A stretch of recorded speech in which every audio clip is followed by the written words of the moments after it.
Hello everyone, good evening, अच्छा good morning, चलिए जैसा आप लोग कहें, good morning, good evening, good afternoon, good night ना। रीजनिंग की ज़बरदस्त प्रैक्टिस की क्लास चल रही है जिसमें एक से बढ़ के एक प्रश्नों को मौका दिया जा रहा है ना। बहुत ही तगड़ी प्रैक्टिस की क्लास चल रही है जहाँ पे बिल्कुल बेहतरीन और अच्छे लेवल के प्रश्न लाए जा रहे हैं। अब जो है जो कल से आपकी क्लास स्टार्ट होगी रीजनिंग की, उसमें अब हर तरीके के प्रश्न लाएंगे और बहुत ही बेहतरीन लेवल के प्रश्न लाएंगे। आज की क्लास थोड़ी सी नॉर्मल बनाई जा रही थी अभी, इसलिए क्योंकि आपको समझना था कि आपको समझ में आना चाहिए। कल से जो लेवल होगा बिल्कुल हाई होगा।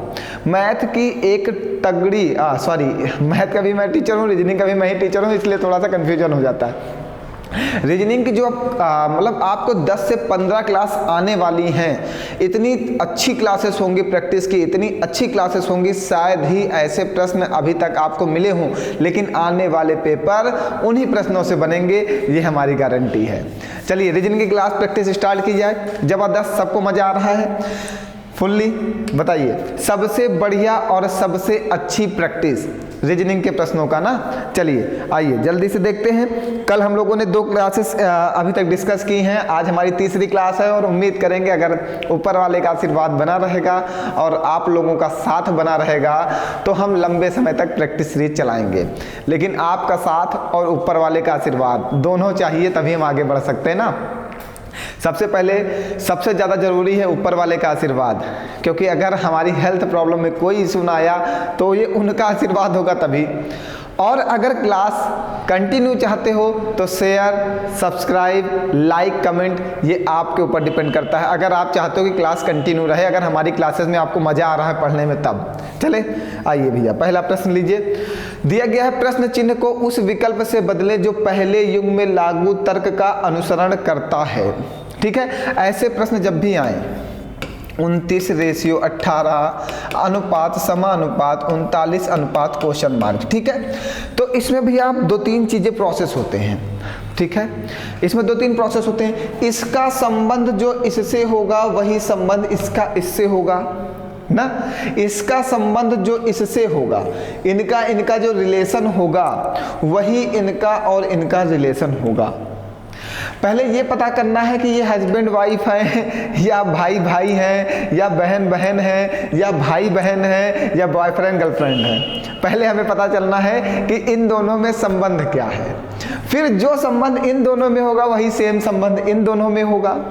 फिर वही संबंध इन दोनों में हमें बनाना है, मीन्स सेम सिचुएशन क्रिएट करनी है। सिचुएशन कभी उल्टी सीधी नहीं क्रिएट करनी है, एक ही सिचुएशन रखनी है। अगर वो बॉयफ्रेंड गर्लफ्रेंड है तो वो बॉयफ्रेंड गर्लफ्रेंड ही होने चाहिए, अगले वाले भी बदलना नहीं चाहिए। रूल है, रूल को फॉलो करना है।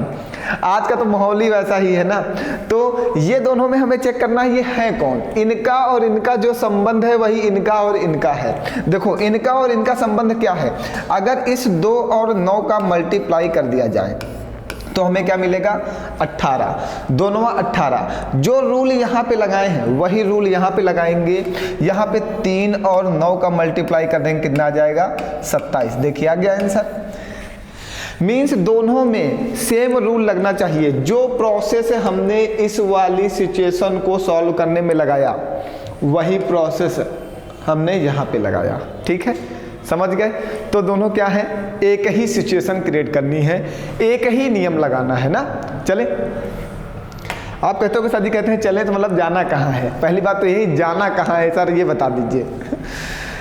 आइए, एक लड़की जो है, एक खूबसूरत सी लड़की उत्तर दिशा की ओर मुंह करके खड़ी हुई है। उत्तर दिशा की ओर मुंह करके क्यों खड़ी हुई है, कोई ना कोई तो रीजन है। एक लड़की जो है उत्तर दिशा की ओर मुंह करके खड़ी हुई है। तो कल हमने आपको बताया था ये आपका ईस्ट होता है, ये आपका वेस्ट होता है, ये आपका नॉर्थ होता है और ये आपका साउथ होता है। ठीक है, पूरब पश्चिम उत्तर दक्षिण। तो एक लड़की जो है यहाँ पे हमने ऐसे बना लिया सिचुएशन, ये सिचुएशन क्रिएट कर दी। ठीक है, अब एक लड़की यहाँ पे खड़ी है और जिसका चेहरा किस दिशा में है, उत्तर दिशा में। उत्तर दिशा इधर ही तो है, लड़की का चेहरा हमने उत्तर दिशा में कर दिया। ठीक है, यदि वह 59 डिग्री दक्षिणावर्त दिशा में और उसी दिशा में 31 डिग्री मुड़ती है, मीन्स पहले वो 59 डिग्री मुड़ती है, फिर उसी दिशा में 31 डिग्री और मुड़ती है।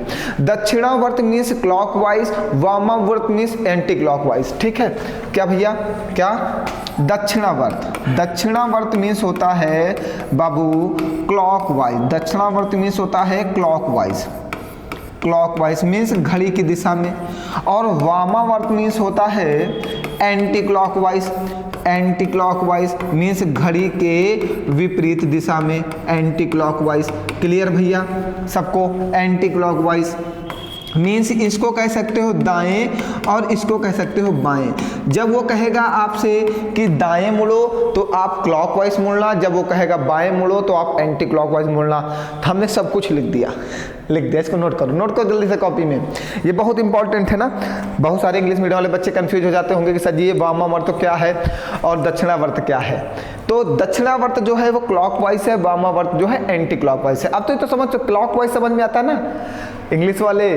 बताओ जल्दी से भैया, सीबीएसई बोर्ड, आईसीएसई बोर्ड, जल्दी से बताइए। सबसे बड़ी तो सुविधाएं आपको ही देनी पड़ती हैं।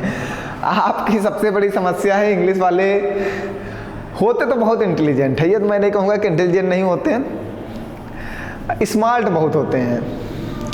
स्मार्टनेस मतलब मेरा खूबसूरती से नहीं है, खूबसूरती दूसरी चीज़ होती है। स्मार्ट का मतलब होता है वो थोड़ा सा, मतलब इंग्लिश उन्हें आती है ना, तो वो थोड़ा सा यूपी बोर्ड से थोड़ा सा डिफरेंट होते हैं ना, उनके अंदर एक अलग सी स्मार्टनेस झलकती है। वो कभी कभी कोई ओवर स्मार्टनेस में चला जाता है, ओवर स्मार्टनेस में थोड़ा सा नुकसान है। ठीक है, कुछ बच्चे पढ़ने वाले होते हैं, उनकी एक अलग सी स्मार्टनेस होती है। यूपी बोर्ड वाले सबसे बेहतरीन, मैं भी यूपी बोर्ड का हूँ यार, तुम्हारी तरफ से हूँ। ठीक है, यूपी बोर्ड वाले सबसे बेहतरीन, उनको तो हिंदियों नहीं समझ में आती, इंग्लिशों नहीं समझ में आती। यूपी बोर्ड वालों को चाहे शुद्ध हिंदी बोल दो तो नहीं समझ में आएगी, शुद्ध इंग्लिश बोल दो तो नहीं समझ में आएगी, कुछ बोलो उनसे कोई मतलब है नहीं। सबसे बेहतरीन यूपी बोर्ड, चाहे हिंदी बोलो चाहे इंग्लिश बोलो कुछ समझना कुछ नहीं ना। चलो, एक लड़की उत्तर दिशा की ओर अभिमुख है यदि वह 59 डिग्री दक्षिणावर्त दिशा में है और उसी दिशा में 31 डिग्री मुड़ती है, मीन्स वो दिशा उसकी एक ही है। तो जब एक ही दिशा में 59 डिग्री और 31 डिग्री मुड़ना है तो मुड़ना टोटल कितना है? 90 डिग्री ना। और मुड़ना किधर है? दक्षिणावर्त दिशा मीन्स क्लॉकवाइज, घड़ी की दिशा में। तो लड़की जब यहाँ खड़ी है और ये कोण कितना होता है? 90 डिग्री का होता है। जब लड़की यहाँ से यहाँ आ गई मीन्स लड़की का चेहरा अब इस दिशा में होगा, 90 डिग्री मुड़ गई, यहाँ से यहाँ ऐसे मुड़ गई। ये इतना कोण 90 डिग्री का, ये कोण 90 डिग्री का, ये कोण 90 डिग्री का, ये कोण 90 डिग्री का। और लड़की को मुड़ना कितना है भैया? 90 डिग्री। लड़की इस दिशा में है, इस दिशा से 90 डिग्री मुड़ गई तो इस दिशा में आ गई। अब ये दिशा कौन सी भैया? पूर्व। तो उसका चेहरा किस दिशा में है? ईस्ट में। ईस्ट का मतलब पूर्व ना। क्लियर है? तो ये जब एक बार 59 डिग्री मुड़ी तो 59 डिग्री मोड़ो नहीं, जब उसी दिशा में और मुड़ना है तो दोनों को जोड़ के मोड़ें, काहे तोड़ के मोड़ें, समय वेस्ट करें ना। चलिए आइए, बहुत बेहतरीन प्रश्न बताओ जल्दी से, कितने लोगों को समझ में आ रहा है ये प्रश्न? बताइए कितने लोगों को समझ में आ रहा है? बहुत ही अच्छा, बहुत ही सुंदर प्रश्न है, बहुत ही अच्छा है। जल्दी बताइए कितने लोग इसका आंसर दे सकते हैं? फटाफट कमेंट फास्ट, जितनी जल्दी हो सके उतनी जल्दी कमेंट करो। मैं देख रहा हूँ कितने लोगों का आंसर लगा पा रहे हैं, कितने लोग नहीं लगा पा रहे हैं। बताओ भैया, नहीं बता पा रहे हो? अरे बता लो यार, कुछ तो मेहनत करो, बताया जाए। चलो देखो, इसमें क्या किया गया है, इसमें हमें यहाँ पे क्वेश्चन मार्क लगाया गया है। यहाँ पे हमें बताना है कि कौन सी संख्या आएगी ना, क्वेश्चन मार्क लगा हुआ है। तो देखो, अगर इन तीनों नंबर को ऐड कर दिया जाए, 17, 5, 22 और 9, 31, तो इन सब का योग कितना आ रहा है? 31। अगर इन तीनों नंबर को ऐड कर दिया जाए तो योग कितना आ रहा है? 31। अगर इन तीनों नंबर को ऐड कर दिया जाए तो योग कितना आ रहा है? 31। समझ गए? मीन्स ऊपर वाले का भी 31, बीच वाले का भी 31, इसका भी 31, तो इसका भी 31 आना चाहिए, 31 आना चाहिए। क्योंकि जब भी कोई भी चीज काउंटिंग हो तो वो एक सीक्वेंस चलना चाहिए, कभी भी सीक्वेंस टूटना नहीं चाहिए। जब पहले वाले का 31, दूसरे का 31, तीसरे का 31, तो चौथे का भी 31 ही होना चाहिए, ठीक है। तो 6 और 10 16, 16 और यहाँ पे अगर 15 पुट कर दिया जाए तो कितना आ जाएगा 31, तो आपका आंसर क्या आ जाएगा 15। बताओ कोई परेशानी है? बहुत ही बेहतरीन प्रश्न है। अब ऐसे प्रश्न आपके हर दिन देखने को मिलेंगे, अच्छे अच्छे प्रश्न, अच्छे लेवल के प्रश्न और खतरनाक प्रश्न। आज तो मैंने नॉर्मल डाला है, कल से बहुत खतरनाक डालूंगा, मतलब वो प्रश्न जो पेपर पूछता है, ठीक है, ऐसे वैसे नहीं फर्जी वाले। आइए, एक श्रेणी दी गई, एक सीरीज दी गई, सीरीज है 675, 580, 471, 348, 241, 11 क्वेश्चन मार्क। यहाँ पे क्या आएगा बताओ जल्दी से, कमेंट फास्ट बताइए जल्दी से भैया लगा के। सीरीज को सॉल्व करिए जल्दी से, फटाफट कमेंट करिए सभी लोग जल्दी जल्दी। हाँ भैया, मैथ की भी क्लास रात 8 बजे चल रहा है, सभी लोग जल्द से जल्द क्लास ज्वाइन कर लो, जिससे कि पढ़ाई में किसी प्रकार की व्यवधान ना आए आपके, और आपका जो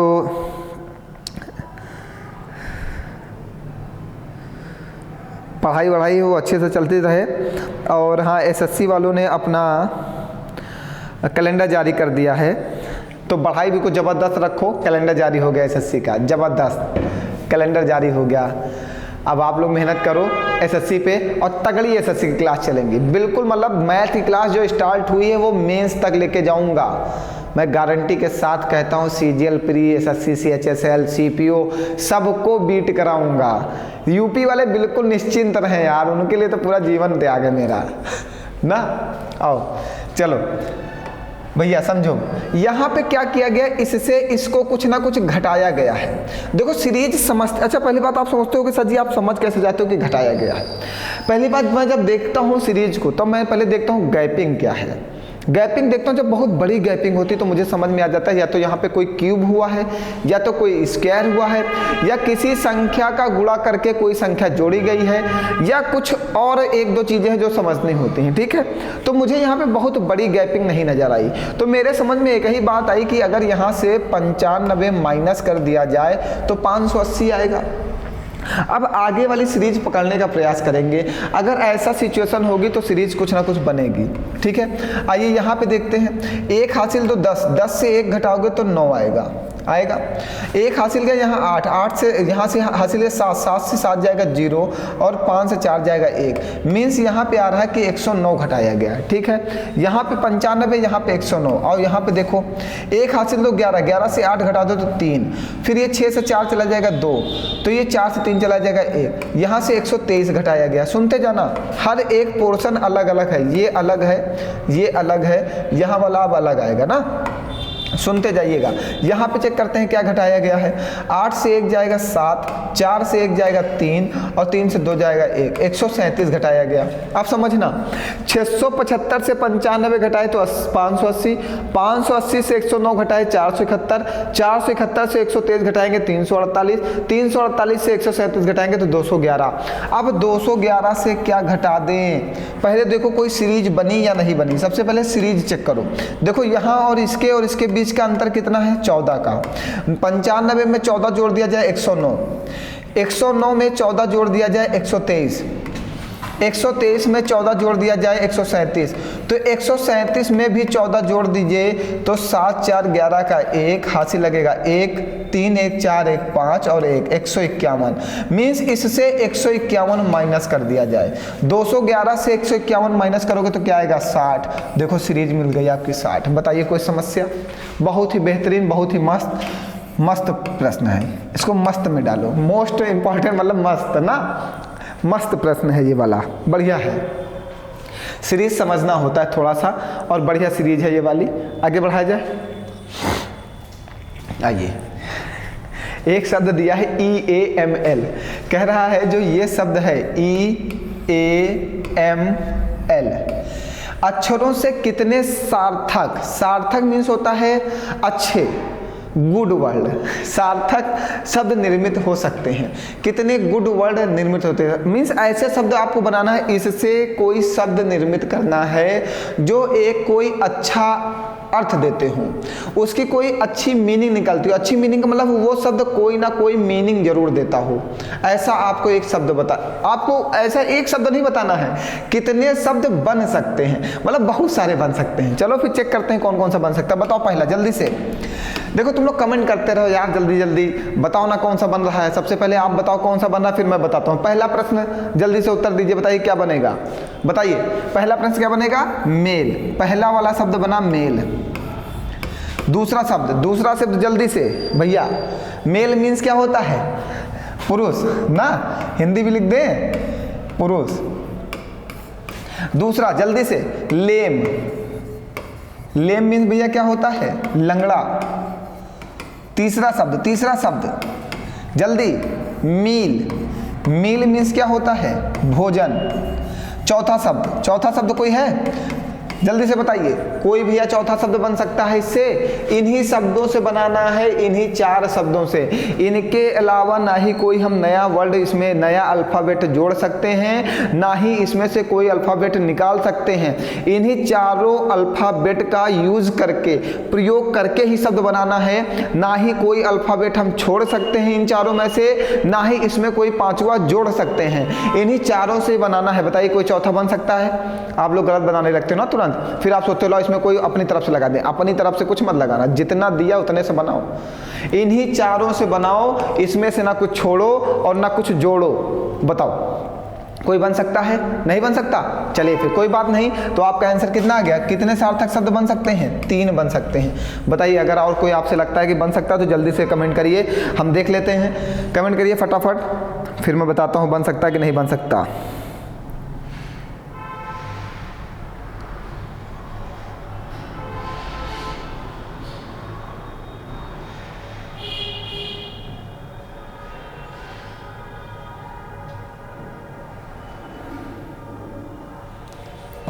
चलिए आगे बढ़ाया जाए।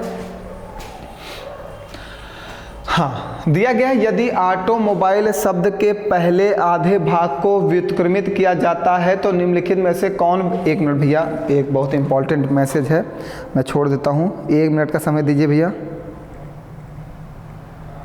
1 मिनट भैया बस। आप क्वेश्चन पढ़िए तब तक।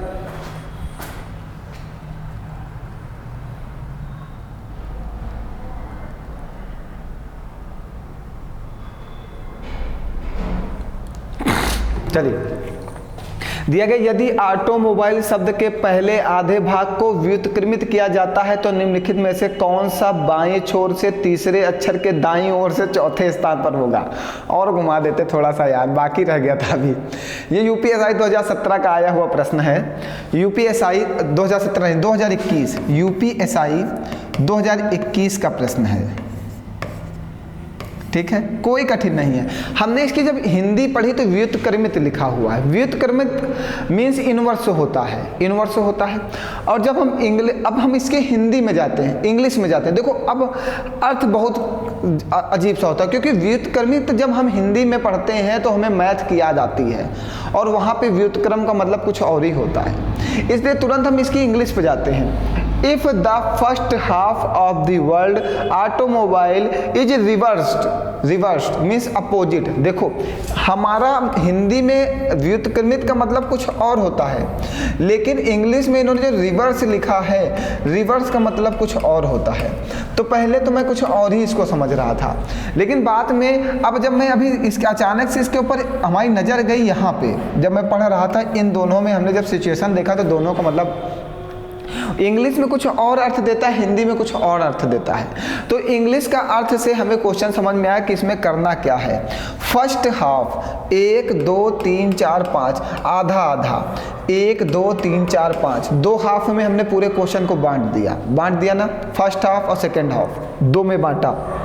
पहला भाग और दूसरा भाग।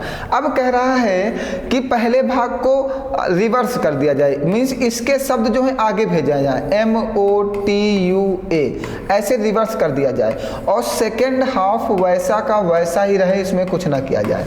समझ गए?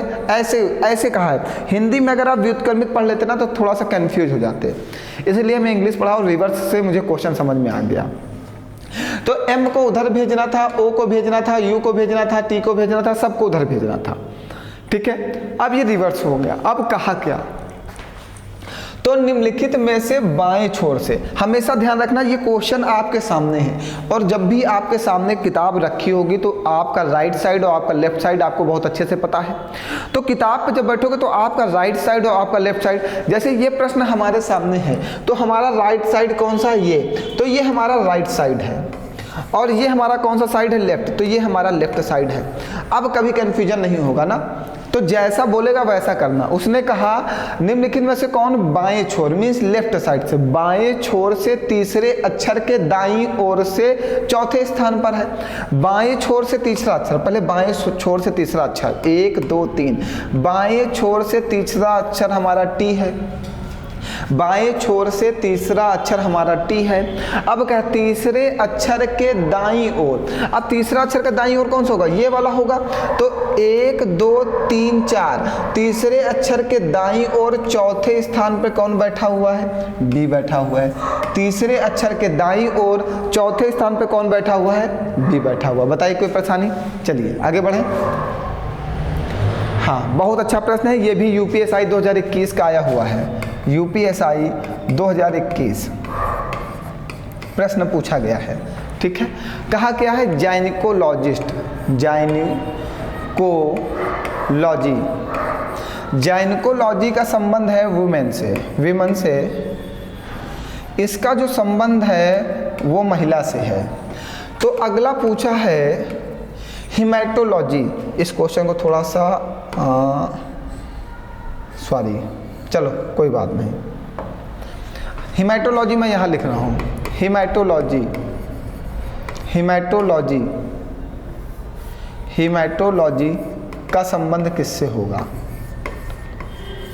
हिमेटोलॉजी का संबंध किससे होगा? अब भैया एक बात समझना, जैसे किसी भी प्रश्न में लॉजी लग जाए, लॉजी, तो वो संबंधित हो जाता है अध्ययन से, अध्ययन से।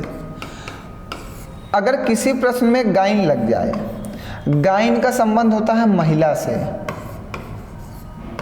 महिला से। ठीक है, तो यहाँ पे से गाइनकोलॉजी, गाइनकोलॉजी मीन्स महिला रोग विशेषज्ञ। और देखो महिला रोग विशेषज्ञ का संबंध किससे है? महिला से, क्योंकि जो महिला रोग विशेषज्ञ है वो सिर्फ महिला का ही इलाज कर सकता है। देखो लिखते नहीं है गाइनकोलॉजिस्ट, महिला रोग विशेषज्ञ ना, तो वो जो गाइनकोलॉजी होता है वो महिला रोग विशेषज्ञ होते हैं। जैसे लिखते हैं नेफ्रोलॉजी, मीन्स नेफ्रो मीन्स क्या होता है? जैसे यहाँ पे लिखा हेमेटोलॉजी, हेमेटोलॉजी मीन्स होता है ब्लड। हाँ, जो खून के बारे में, देखो जब आप खून की जांच कराने जाते हो तो वहाँ पे लिखा होता है हेमेटोलॉजी। आप कभी कभी ध्यान रखा करो, जब आप जाते हो ब्लड चेक कराने अपना, तो वहाँ पे लिखा होता है। देखो छोटी छोटी चीज़ें हमें छोटी छोटी जगहों से सीखनी होंगी। जब आप हॉस्पिटल जाओ तो वहाँ पर देखो कि कौन कौन से रोग के विशेषज्ञ वहाँ बैठते हैं। पैथोलॉजी, पैथोलॉजी में हमारा जहाँ पे जाँच होती है वो पैथोलॉजी होता है ना। तो ऐसे आप समझो, एक जब कभी कहीं बाहर जाया करो, दिन दुनिया में बाहर, तो वहाँ पे देखा करो कि यहाँ पे क्या क्या चीज़ें हैं। हॉस्पिटल भी दवा लेने जाओ ना तो देखो कि हम किससे दवा ले रहे हैं, उसके पास कितनी डिग्री है, वो किस चीज़ का एक्सपर्ट है। पता चला हमारे है बुखार, हम दवा ले रहे हैं जुकाम वाले से, तो वो जुकाम की दवा दे सकता, बुखार की दवा नहीं दे सकता। तो पहले जब भी कहीं भी कुछ भी करने जाओ तो सबसे पहले ये समझो कि सामने वाला हमारे लायक है या नहीं है, सामने वाला मेरा इलाज कर पाएगा या नहीं कर पाएगा ना, ये भी समझना जरूरी है। ठीक, तो हेमेटोलॉजी होता है ब्लड, जो ब्लड का जांच करे या जो ब्लड के बारे में अध्ययन करे उसे कहते हैं हेमेटोलॉजी। जैसे वॉर्म्स दिया है, वॉर्म्स मीन्स होता है कीड़े मकोड़े, तो इनको कहते हैं इंटमोलॉजी। इंटमोलॉजी जो होते हैं इटमोलॉजी या इंटमोलॉजी कुछ ऐसा होता है, आप देख लेना। इंटमोलॉजी होता है ENTOMOLOGY। इंटमोलॉजी मीन्स होता है जो कीड़े मकोड़े का अध्ययन करते हैं, और एक होता है इथनोलॉजी। ऐसे बहुत सारे जिनके भी प्रश्न में अगर लॉजी से संबंधित हैं तो कल हम एक आपको लॉजी की क्लास पढ़ा देंगे, रीजनिंग में ही कल क्लास हम आपको दे देंगे। इंग्लिश से यहाँ से बहुत सारे प्रश्न बनते भी हैं आपके पेपर में, ठीक है। तो हम आपको एक स्पेशल लॉजी की क्लास अलग से दे देंगे। जितने भी लॉजी लगे होते हैं एक क्लास में हम छोटी छोटी चीज़ें आपको रीजनिंग में पढ़ाते रहेंगे और उनको बताते रहेंगे ना। ये सब आप अपने एक नोट्स में लिखते जाना, पेपर में बहुत काम आता है। यूपीएसआई इसको बहुत पूछता है, यूपीपी बहुत पूछता है। तो जिसके पीछे जाइनको लिखा हो तो महिला रोग विशेषज्ञ, तो हेमेटोलॉजी ब्लड से संबंध होगा, मीन्स जो खून के बारे में जांच करते हो या अध्ययन करते हो। तो आंसर क्या आ जाएगा आपका ब्लड का। कल हम लॉजी के बहुत सारे क्वेश्चंस आपको लिखा देंगे, वो आप हम लॉजी नहीं एक एक चीज के जहां जहां से ऐसे प्रश्न बनते हैं उनको हम आपको लिखा देंगे एक ही जगह, आप उनको नोट कर लेना और पेपर में जाके उनका यूज करना ना। देखो बहुत इंपॉर्टेंट है ये सब चीजें, हमारा एक एक नंबर महत्वपूर्ण है। बच्चों को लगता है कि अगर एक नंबर का छूट जाएगा क्या होगा, भैया पॉइंट से जब ना आपका सिलेक्शन रुकता है ना तब बहुत दर्द होता है। ऐसे जो उसको जब वो छोड़ के चली जाती है उतना दर्द तुम्हें नहीं होता होगा, जब वो तुमको छोड़ के जाती है ना तब इतना दर्द नहीं होता होगा। जब तुम्हारा पॉइंट 1 से सिलेक्शन रुक जाएगा ना कितना दर्द होगा इसको तुम बता नहीं सकते। उस दर्द को तो तुम बयां कर सकते हो किसी के सामने, लेकिन जब तुम सिलेक्शन से बाहर हो जाओगे ना तो इस दर्द को किसी के सामने बयां नहीं कर सकते, क्योंकि सामने वाला सिर्फ हंसेगा तुमको देख के और वो तुम्हारे दर्द में नहीं शामिल होगा। वो तुमको छोड़ के जब जाएगी तब तुम्हारे दर्द में सामने वाला तो शामिल हो जाएगा, चलो यार तुमको दूसरी मिल जाएगी, दूसरी ढूंढवा देंगे, कहीं से दूसरी ला देंगे। नौकरी कौन दिलवाएगा अगर छोड़ के पॉइंट से रुक गई तो बताओ। तो उस पॉइंट का महत्व समझो, पॉइंट 1 नंबर का महत्व समझो, पॉइंट 2 का समझो महत्व। बहुत इंपॉर्टेंट है ये महत्व आपको समझना। जितने कॉम्पिटिटिव के स्टूडेंट होते हैं उन्हें लिए पॉइंट के पीछे वाले नंबर सबसे महत्वपूर्ण होते हैं, वही तुम्हारा सिलेक्शन कराते हैं, वही तुम्हें सिलेक्शन से बाहर कराते हैं, ठीक है।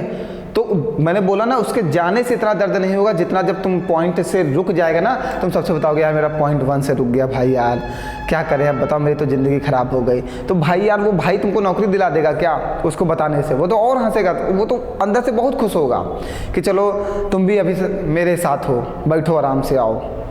जो तुम लोग नाटक बनाए हो ना पढ़ाई का वो अभी नहीं समझ पा रहे हो, वो समझ में आता है, एक दिन आता है सबको। चलिए आइए, रिटायरमेंट और ट्रीम, इंटायरमेंट और इरेम, इसे एक अलग पद कुछ करना है। दी गई श्रृंखला में अगला पद ज्ञात कीजिए। कोई अगला शब्द है उसे हमें ज्ञात करना है। चलो इस क्वेश्चन को हम थोड़ा सा अपने पास बुलाते हैं। देखो मेरी बात का कभी बुरा मत मानना, हम आपकी अच्छाई के लिए ही कहेंगे। हम चाहेंगे कि आपका जल्दी से जल्दी कहीं सिलेक्शन हो जाए, आप सेटल हो जाओ, नौकरी पा जाओ, ज़िंदगी अपनी अच्छे से काटो, किसी और के चक्कर में मत पड़ो। ज़िंदगी बहुत बड़ी है, अगर अच्छी से कटेगी तभी मज़ा आएगा। लाइफ में एंजॉयमेंट होना चाहिए, वरना लाइफ हमारी तरह बोरियत में गुजर जाएगी तुम्हारी। पढ़ाओगे आके रात दिन से पढ़ाने रह जाएगा बस, और कुछ नहीं रह जाएगा। इसीलिए कहते हैं मेहनत करो, एक अच्छी सी सेटल जॉब लो, मस्त ज़िंदगी जियो। लाइफ एक बार मिली है, जीना सीखो और एंजॉय करके जीना सीखो। बार बार ये नहीं मिलेगी। आइए यहाँ पे दिया गया है रिटायरमेंट और अगला शब्द दिया गया है टायरमी, पता नहीं, इंटायरमेंट, इरेम। अब देखो इसको एक अगला शब्द बनाना है, इसमें प्रोसेस क्या हुआ पहले हमें ये समझना होगा कि इसमें प्रोसेस क्या हो गया है। प्रोसेस समझो आंसर आ जाएगा तुरंत। देखो जो ये वाला शब्द है, ये वाला जो शब्द आया है इसमें RE शब्द को हटा दिया गया और NT शब्द को हटा दिया गया और TIREME मीन्स 2 शब्द इसमें के ये वाले हटा दिए गए और 2 शब्द इसमें से ये वाले शब्द हटा दिए गए और ये शब्द का यहाँ से निर्माण हो गया, यहाँ से इसकी रचना हो गई। अब अगला शब्द जो आया इसके बाद वाले शब्द में क्या प्रोसेस किया गया इसको देखो। इस वाले शब्द में एक ई मीन्स ये वाला ई वापस आ गया, फिर ये वाला एन वापस आ गया, मीन्स एक शब्द फिर आ गया ना। पहले 2 शब्द हटाए गए तो यहाँ पहुँचे, फिर इसमें एक शब्द जोड़े तो यहाँ पहुँचे। अब आगे देखो इसमें फिर 2 शब्द हटा दिए गए, ये 2 शब्द हटा दिए गए, तो अब हमें IREM, देखो IREM। अब पहले इसमें 2 शब्द हटाए गए थे तो ये मिला था, इसमें एक शब्द जोड़ा गया तो ये मिला, इसमें 2 शब्द हटाए गए तो ये मिला। तो अब इसमें एक शब्द जोड़ दो, पिछले वाले एक शब्द जोड़ो, TIREM मीन्स ये आंसर आ जाएगा। समझ गए? बताइए कोई परेशानी है कहीं पर? TIREME यही हमारा आंसर आ जाएगा। नहीं समझ पाए? फिर से समझा दिया जाए। देखिए अब चलो फिर से अच्छा एक बार एक चीज़ और समझो। अभी तो इस चीज़ें समझ पाए। ये देखो 1 2 3 4 5 6 7 8 9 10, यहाँ पे 10 हैं, 10 वर्ड है, अल्फ़ाबेट 10 हैं। 1 2 3 4 5 6, यहाँ पे 6 हैं। 1 2 3 4 5 6 7 8, यहाँ पे 8 हैं। 1 2 3 4, यहाँ पे 4 हैं। ठीक है, यही तो हुआ है, यही तो हुआ। पहले 10 में कितना घटाया गया? 4, तो 6 आ गया। फिर 6 में क्या किया गया? 2 जोड़ा गया, तो कितना आ गया? 8 आ गया, आ गया। फिर 8 में कितना घटाया गया? 4, तो कितना आ गया? 4। फिर 4 में आप क्या करोगे? 2 जोड़ दोगे तो कितना आ जाएगा? 6। मीन्स जो शब्द आएगा उसमें 6 शब्द होने चाहिए। तो हमने टिक लगाया था 1 2 3 4 5 6। देखो समझ गए? ये सीरीज बन रही है, एक ये सीरीज बन रही है। और शब्दों का गेम क्या हुआ है? अब ये सीरीज समझ गए ना? इसमें शब्दों का गेम ये हुआ है कि इसमें के 2 शब्द पहले हटाए गए तो आपका ये मिल गया। फिर इसमें एक एक शब्द ये वाला जोड़ दिया गया तो ये वाला आ गया। फिर इसमें के 2 शब्द हटा गए तो ये मिल गया। फिर इसमें का एक एक शब्द जोड़ देंगे। पहले 2 शब्द हटा रहे हैं, फिर एक एक शब्द जोड़ रहे हैं, फिर 2 शब्द हटा रहे हैं, फिर एक एक शब्द जोड़ रहे हैं। ये प्रोसेस चल रहा है। चलो एक बार आप लगाना, अगर नहीं समझ में आएगा तो एक और क्वेश्चन लिया जाएगा कल। ये यूपीएसआई का इस बार प्रश्न है, इस बार यूपीएसआई 2021 का प्रश्न है। ये भी कठिन नहीं, बहुत आसान है, कुछ भी नहीं करना है। आगे बढ़ाएं।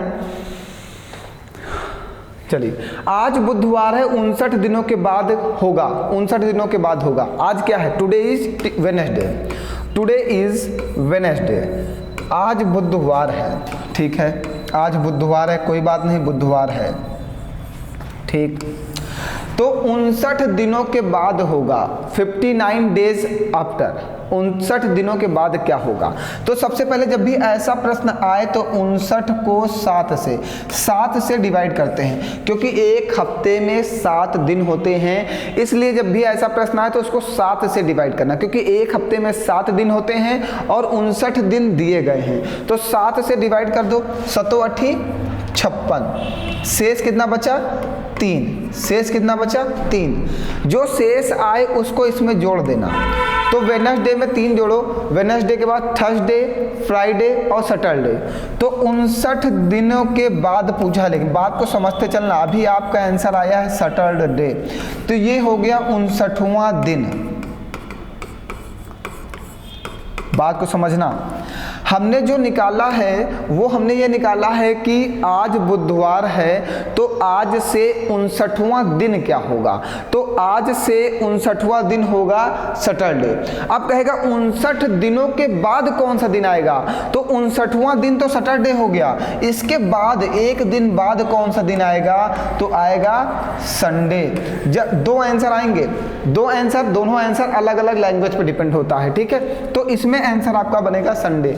अगर क्वेश्चन पूछता कि 59वां दिन कौन सा होगा, आज से 59वां दिन कौन सा होगा, 59वां दिन कौन सा होगा? तो आप बताएंगे 59वां दिन होगा सैटरडे। लेकिन ये कहेगा 59 दिनों के बाद, मीन्स 59वें दिन के बाद कौन सा दिन आएगा? तो 59वां दिन तो हमारा सैटरडे होगा, लेकिन उसके बाद क्या आएगा? संडे। तो इसका आंसर क्या बनेगा? संडे। क्लियर है सबको? बिल्कुल। लैंग्वेज को देखिए, इसकी लैंग्वेज ही अजीब होती है। अगर लैंग्वेज समझ गए तो आंसर कभी गलत नहीं होगा। लैंग्वेज समझना, जब 59वां दिन कहेगा तो वो उसी दिन को पूछ रहा है, और 59 दिनों के बाद तो वो अलग बात हो जाती है ना, एक दिन बाद की बात कर रहा है। जैसे कहा जाए कल हमारा पेपर है, तो मतलब कल ही है, और कल के एक दिन बाद हमारा पेपर, तो कल छोड़ के परसों पेपर है। वैसे ही ये 59 दिनों के बाद, जैसे कहा जाए कल के बाद पेपर है, मतलब परसों पेपर है, एक दिन बढ़ जाता है ना फिर। चलिए अगला प्रश्न देखिए। नीचे दी गई श्रृंखला में कितनी क्रमिक संख्याओं के युग्म में प्रत्येक के बीच 3 का अंतर है। ठीक है, संख्याओं का कोई युग्म बनाना है और जिसमें उन संख्याओं के युग्म में अंतर कितने का होना चाहिए, 3 का। ठीक है, नीचे दी गई श्रृंखला में कितनी क्रमिक संख्याओं में युग्म में 3 का अंतर है। ठीक है, ठीक, देखिए 7 और 4 को घटाओगे तो कितना आएगा, 3 आएगा। चलो ठीक है, आएगा। और कहीं पे 9 और 6 को घटाओगे क्या आएगा, 3 आएगा।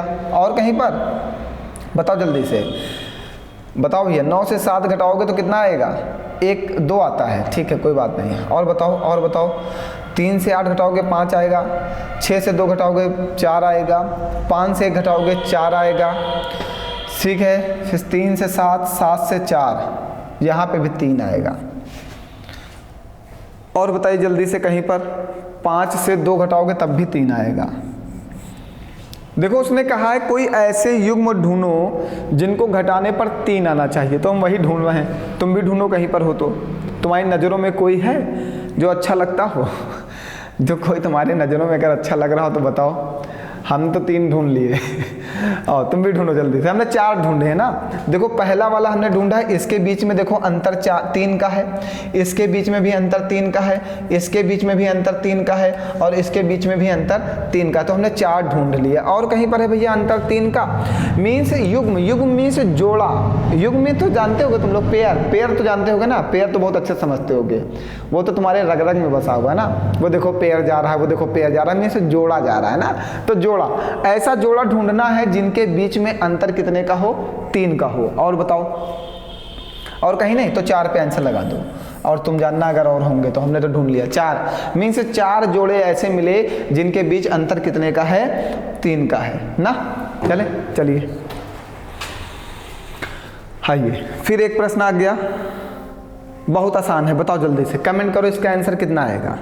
हम नहीं बताएंगे ये वाला, तब तक मैं पानी पीता हूँ। जल्दी से आप बताइए क्या आंसर क्या आएगा इसका।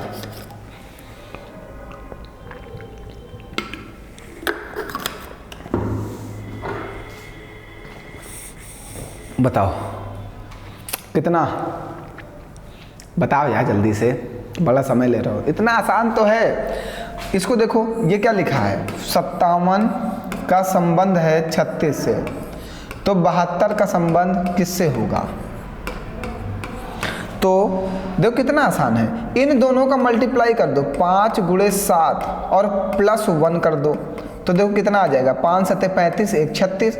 वही यहाँ पे करो, 7 × 2 कर दो, +1 कर दो, तो कितना आ जाएगा, 15 आ जाएगा। देखो 15 है ऑप्शन में, ये देखो है, तो बस कुछ नहीं करना था यार, बिल्कुल आसान था। चलिए आइए, फिर बहुत अच्छा प्रश्न आया, प्रश्न यूपीएसआई 2017। ये प्रश्न यूपीएसआई 2017 मुझे बहुत याद आता है, क्योंकि हमने यूपीएसआई बहुत पढ़ाया ना। यूपीएसआई इतना पढ़ा दिया कि 2017 हमारे दिमाग से नहीं निकल रहा। यूपीएसआई 2021 का पेपर हो गया, इतना पढ़ा दिया 2017 कि 2017 याद हो गया। यूपीएसआई 2021 पूछा, निम्नलिखित 5 में से 4 किसी एक निश्चित तरीके से समान हैं और इसलिए एक समूह बनाते हैं, वह कौन सा है जो उस समूह से संबंधित नहीं है? ठीक है, 4 लोग जैसे होंगे वो एक जैसे होंगे, 5वां भिन्न होगा, वही हमें बताना है वो 5वां कौन सा है जो अलग है। 4 लोग तो एक ही जैसे हो, 5वां कौन सा है जो अलग है, मीन्स उसके अंदर कुछ अलग है, कुछ अलग क्वालिटी है। देखो अब देखो, जैसे ये डेन होता है, डेन मीन्स होता है मांद, और केक मीन्स होता है पिंजड़ा। पिंजड़े में जैसे क्या, पिंजड़े में हम कह सकते हैं कि जैसे चिड़िया उड़िया पालते हो ना, केक, उसको क्या पिंजड़ा ही तो बोलते हो आप लोग, जो घर में यार जिसमें लटका के वो तोता पोता पाल लेते हो, उसको क्या बोलते हैं, पिंजड़ा ही तो बोलते हैं। तो ये केज हो जाएगा तो इसका पिंजड़ा बोलते हैं, मीन्स इसमें भी कुछ ना कुछ पाला जाता है, ये समझो बस। डेन मीन्स होता है मांद। मांद में हमें लगता है शेर वेर लोग रहते हैं भैया, मांद में ये भी एक रहने की जगह है।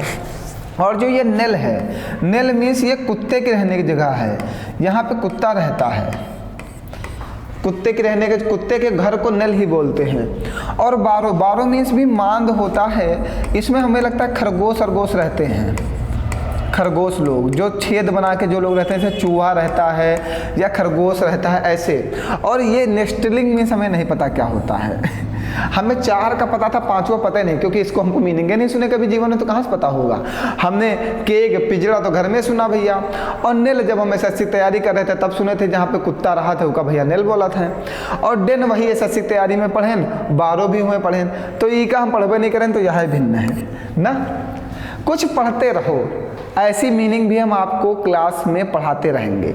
रीजनिंग की क्लास में जो मिसलेनियस क्वेश्चंस आते हैं ना, विपिन सर आपको वो पढ़ाएंगे, जो सभी टीचर छोड़ देते हैं। सभी लोग पढ़ाते हैं कि उनकी ओर इशारा करते हुए, अरे इशारा तो लड़का करा ही लेगा, उसके ब्लड में संबंध है, वो संबंध बना ही लेगा, ठीक है।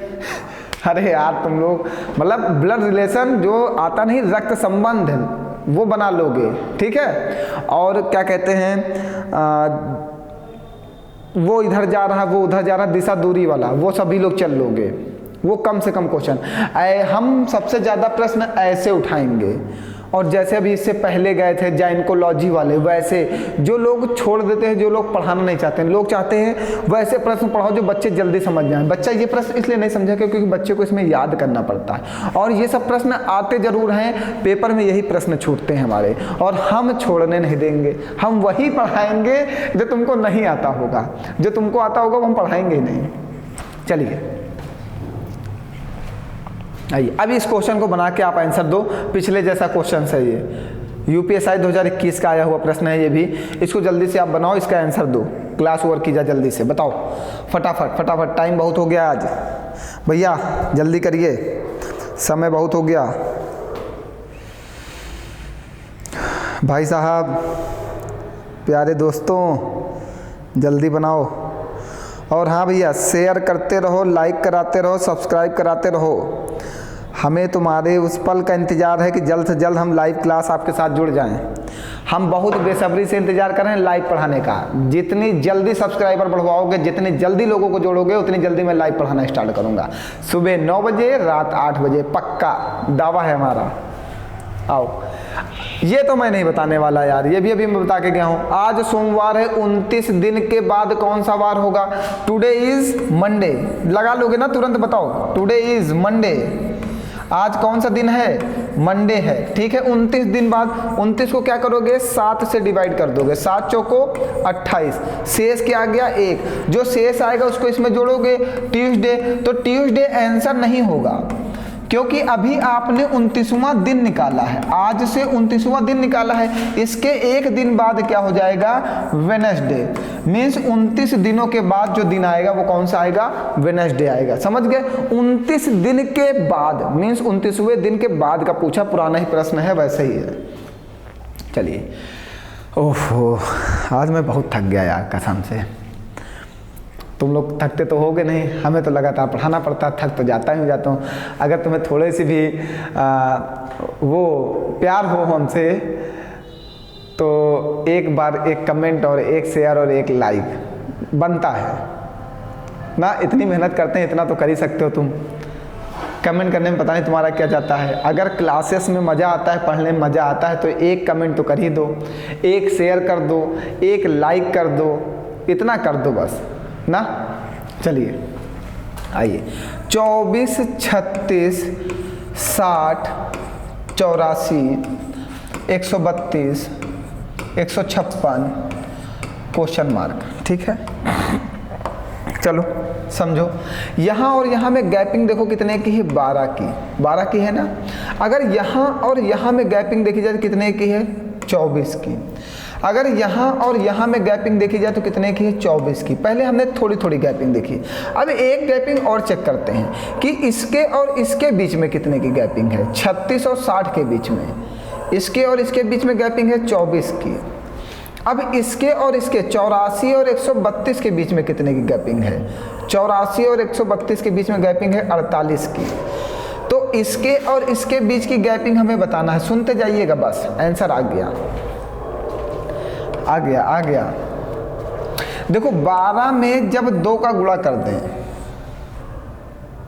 12 में 2 का गुणा कर दें तो क्या आ जाएगा? 24 आ जाएगा। और 24 में जब 2 का गुणा कर दे तो क्या आ जाएगा? 48 आ जाएगा। वैसे 24 में अगर 2 का गुणा कर दें कितना आ जाएगा 48, और 8 से 14 का 4 हासिल लगा, 1 5 4 9 1 10 2 204 है आंसर में। देखो आप बताओ आपके अनुसार कोई और मेथड बन रहा है यहाँ पे, बताओ कोई और मेथड बन रहा हो तो बताइए जल्दी से, जल्दी से कोई और मेथड बन जाए तो आप बता सकते हो कमेंट करके जल्दी से, भैया बताओ। मेरे दिमाग में सिर्फ इतना ही आया है, तुम्हारे दिमाग में कुछ और आ रहा हो तो बता दो, हमारी सीरीज भी मैच कर दे, हमने अपनी सीरीज को मैच करा के आपको बता दिया, ठीक है। अगर आपके दिमाग में कुछ लगता है कि हाँ सर जी ऐसा भी कुछ हो सकता है तो आप बता सकते हो, नो डाउट हम आपके कमेंट को जरूर पढ़ेंगे और देखेंगे ज़रूर, ठीक है। अगर आपको लगता है कि इस प्रश्न का आंसर कुछ और बन सकता है या कुछ और ट्रिक लग सकती है तो प्लीज़ कमेंट फास्ट, या हमें व्हाट्सएप पे बताएं या हमें टेलीग्राम, और भैया पीडीएफ के लिए टेलीग्राम चैनल ज्वाइन करो, सारी पीडीएफ मिलेगी, बार बार पूछो नहीं, सारी पीडीएफ टेलीग्राम चैनल पे हम डाल रहे हैं, आप डाउनलोड करो, खूब लगाओ यार, तोड़ दो रिकॉर्ड पढ़ाई का, आग लगा दो। चलो फिर मिलते हैं कल, हंसते रहो, मुस्कुराते रहो और पढ़ते रहो ज़्यादा से ज़्यादा ना। चलिए बाय।